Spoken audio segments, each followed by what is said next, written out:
Yo, what's good, everybody? It's your boy DJ Av back at it again. So this morning, I figured why not have some truck talk. Pardon the sun glaring in my face. That's why I'm leaning to the side. The sun is out. It's 8:09 a.m. in the morning. On my way to do this delivery. About to get some fuel. So while I'm waiting for the line to go down, I figured I'd just shoot a little something. Just have some talk. You know, I've been in the trucking industry for 16 years now. I started trucking when I was 21. Yeah, I started when I was 21. My 21st birthday. I was on my. I left. I used to live in Baltimore, Maryland. So I jumped on a Greyhound, went from Baltimore, Maryland to Louisville, Kentucky to a trucking school. And that's where I attained my CDL license. So I did over the road with a company called CRST, Crest. Did that for not a long time. That over the road, forget about it. Forget about it. It wasn't for me. Not as a 21-year-old. So I came off the road, got me a local job, and I've been local ever since. And no, I'm not an owner operator. I am a company driver. Have always been a company driver. Have I thought about becoming an owner operator? Yeah, I have. And actually, I was doing a lot of research on it. I was going to pull the trigger, becoming one probably, I want to say about 6 to 8 months ago. But then when I looked at the market and I see what the tractors is going for, they 20, 30, 40,000 overpriced. I'm like, nah. When I did the math, I did the numbers, I'm like, for what I'm going to pay for a truck and fuel and all the startup costs and all of that, might as well stay a company driver. Especially if you got it as good as I got. Like, some of y'all may not know, but I'm the only driver at my company. So basically, if I don't come to work, my loads don't get moved unless they LTL it. So, but I got a pretty sweet gig here. Got a pretty sweet gig. But I just wanted to have some truck talk with y'all this morning. You know, I know there's a lot of buzz going on the internet right now, social media, with the trucking industry, the protests in Ottawa. I don't know if I'm pronouncing that right, so if I am or if I'm not, please forgive me. I'm not even going to put my how can I say it, what I believe on that, you know what I mean? I don't really dive into politics and all of that. But what I did want to talk about is, do I think the trucking industry is a good career field? And my opinion, it's been treating me right for the last 16 years that I've been in it. So, I mean, it allows me to do a lot of things. It allowed me to purchase my home. It allowed me to take vacations. It allowed me to take care of my family. Great benefits. Like the company that I'm with now, I've been with this company for 11, 12 years. I don't know. It's been so long I lost count. But yeah, will I recommend getting your CDLs? Yes, I will recommend getting your CDLs.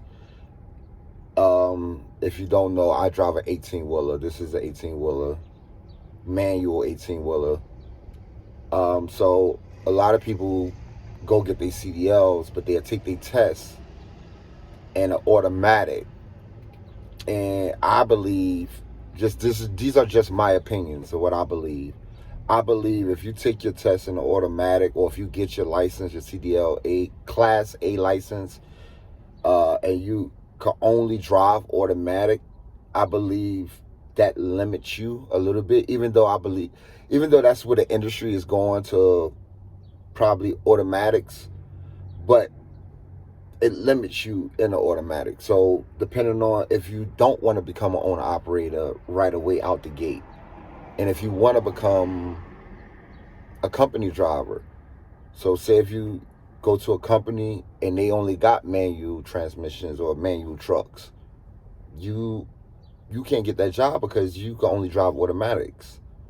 So that's why I recommend taking your test in a manual. That way you could do both. You could do manual and you could do automatic.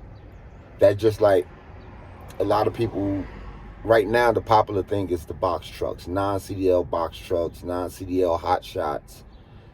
That's popular right now in the industry, especially on YouTube and social media. Everybody and their mama is jumping in the industry.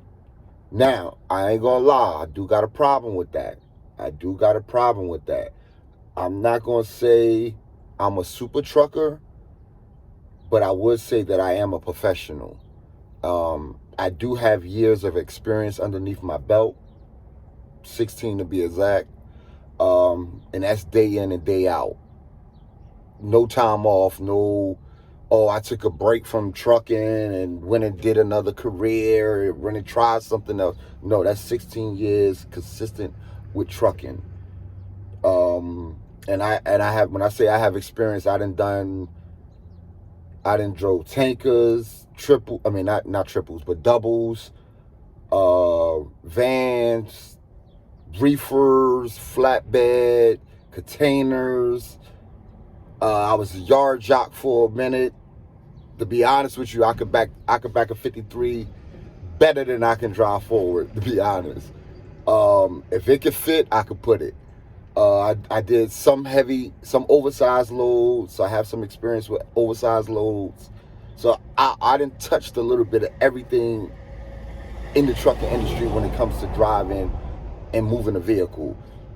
Automatics, manuals, Super 10s, all of that. I done touched all of it. I have the experience. I know how to drive it.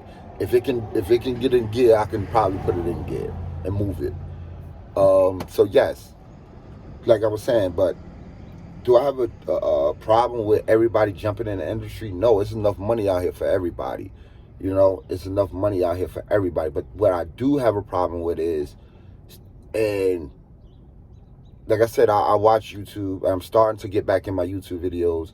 But what I do have a problem with is I see a lot of the box truck guys, non-CDL, box truck, 26-footers, jumping in the industry. Do I have a problem with that? No, get your money.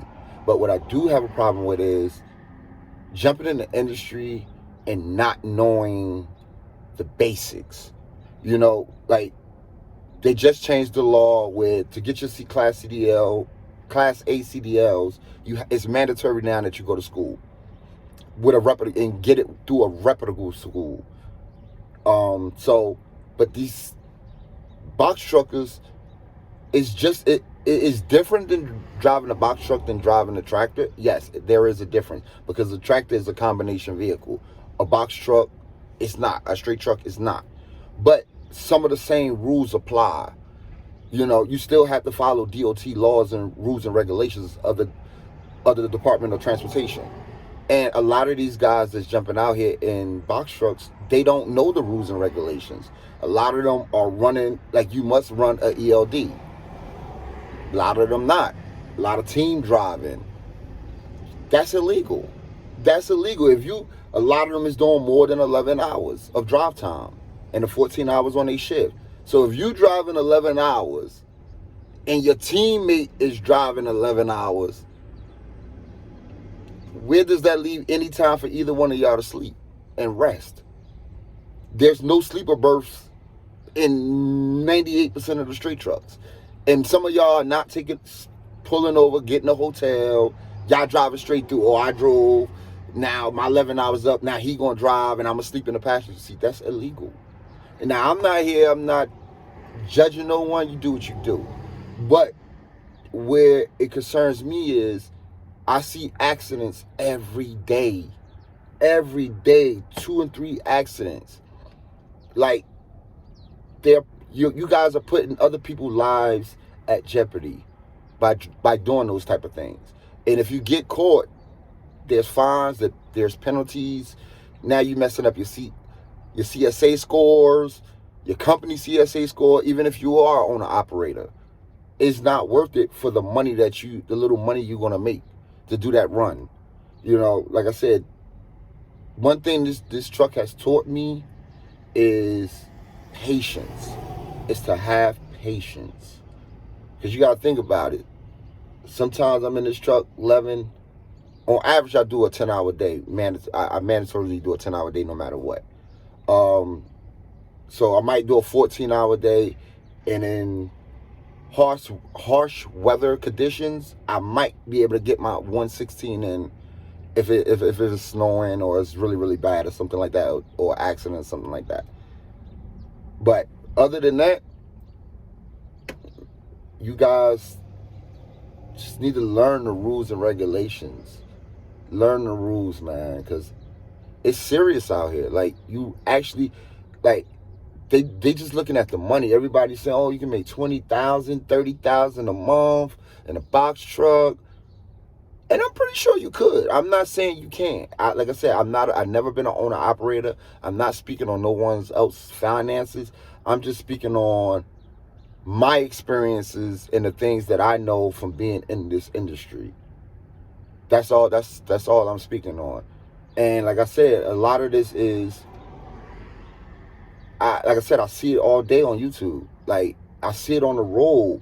Unexperienced drivers, like, riding in the left lane, like, you know, because if you don't know, I'm based out of Jersey, so I run a lot of the tri-state area, Jersey, New York, Connecticut, Massachusetts, Pennsylvania. Actually, right now I'm down in Delaware, Virginia, a little bit on the tip of West Virginia, which is really like Pennsylvania. So yeah, I run all of the tri-state, and most interstates in the northeast and on the tri-state area in the New York metropolitan area, trucks are not allowed in the left lane. But I see a straight truck, even tractors, new tractor drivers that's just coming out of school, fresh out of school, that don't know. Trust me, I know. I got that ticket already. If I'm not mistaken, it's either 2 or 4 points on your license. You know what I mean? And it's a healthy ticket. It's a healthy fine that your company is not paying. That is you're gonna pay. And if you in the tri-state area, I'm not sure for any other states or nothing like that. I'm just speaking on what I know in the tri-state area.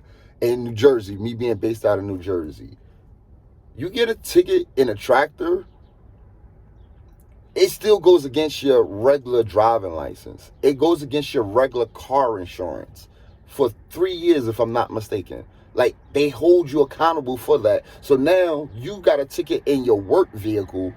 Now you go home to jump in your personal vehicle. Now your insurance just went up because you got a ticket at work. Is it fair? No. But some we deal with. So these are the little things that you're going to learn by being out here. These are some of the things that they're not talking about in the industry on some of these YouTube videos. Like I said, I'm just giving my personal opinion from my experience. I'm not saying this is going to go and work for everybody, but it's my experience. So, and like I told you before, everything I say is not going to be politically correct. You know, I'm just giving it real, keeping it honest, and giving it from my viewpoint. So, you know, I ain't gonna keep rambling on. That's just a little bit of truck talk that I was feeling this morning while I'm sitting in this truck. So, you know what I mean? I'll talk to y'all on the next one. You heard? But oh, by the way, I do got a gig this weekend coming up, which is the Saturday before Valentine's Day. So I definitely gonna try to. Don't hold me to it. I am a man of my word, and I like to be a man of my word. So I'm definitely gonna try to get some footage of this video of this party. Excuse me. To bring y'all along with the vibe. You heard the vibe that I create when I'm out there rocking. So until the next time, I'll holla at y'all. Double salute. Oh, and by the way, if you like the videos, like, comment, subscribe. You know what I mean? If you got an opinion, tell me what you think down in the comments below. Let me know how you feel about the industry and where the industry is going. So with that, I'm out.